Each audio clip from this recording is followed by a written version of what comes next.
Que la canicule s'intensifie en Europe. Est-ce qu'on risque au Québec d'avoir, nous aussi, des vagues de chaleur au cours des prochaines semaines?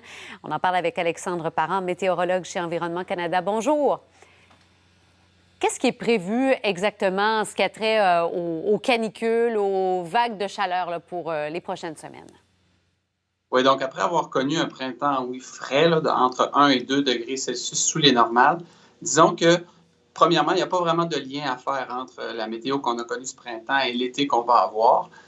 Donc, ça ne veut pas dire qu'on n'aura pas un été chaud. Par contre, quand on regarde les différentes prévisions pour juillet, on voit qu'il n'y a pas vraiment de grandes périodes là, caniculaires, un peu comme on vit présentement du côté de l'Europe.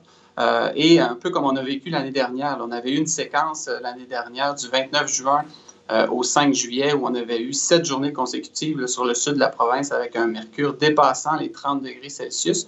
Disons que ce genre d'épisode caniculaire, cette année, les probabilités sont moindres d'en connaître. On risque plus d'avoir au sommaire un été près des normales avec des variations du mercure qui nous apporteront parfois une, deux, peut-être même, ça pourrait s'étirer jusqu'à 3 jours avec un mercure dépassant les 30.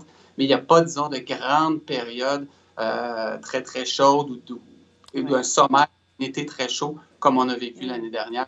Pas ce qu'on peut entrevoir pour juillet et fort probablement pour août non plus également. Ce sera plus confortable. Pas de record de chaleur en vue ou qu'on peut déjà deviner à ce moment-ci? Bien, comme je le mentionnais, on pourrait avoir une journée ou deux ici et là réparties dans l'été.